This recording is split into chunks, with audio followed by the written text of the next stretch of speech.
तर हा आहे माझा बर्थडेचा व्लॉग. आय नो थोडासा लेट येतोय बट ठीक आहे. तर सकाळी सकाळी माझ्या दीदीने मला 2 कॅडबरी देऊन माझ्या बर्थडेची सुरुवात केली होती. तर एवढी झोपेत होती की मला समजतच नव्हतं की ही काय करते. नंतर मला रिअलाइज झालं की ओ आज तर माझा बर्थडे. मग तिने मला विश केलं आणि त्याच्यानंतर मी तिला थँक्यू बोलून तिला बोलली की जा आता तुझा टाइम झालाय.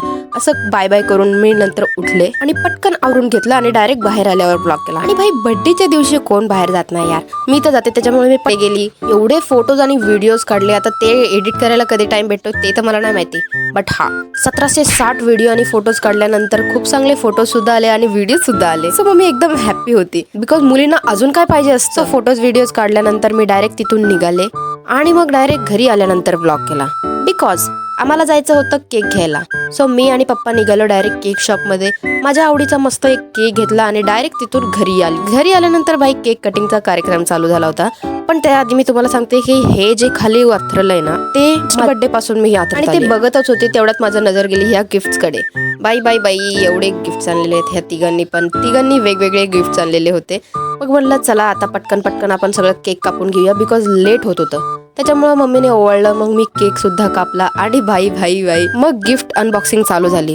सगळ्यांनी जे जे काही गिफ्ट दिले होते ते सगळे मी युट्यूबच्या व्लॉग मध्ये टाकलेले आहे. सो जा आणि या चॅनलला सबस्क्राईब करा आणि तो व्लॉग नक्की बघा. ते झाल्यानंतर आत्यांचा कॉल आलेला आणि त्याच्यामध्ये बघा आमच्या मांजराने सुद्धा आम्हाला हॅपी बर्थडे केला. सो मग त्याला थँक्यू बोलत हसत हसत बर्थडे एन्जॉय केला.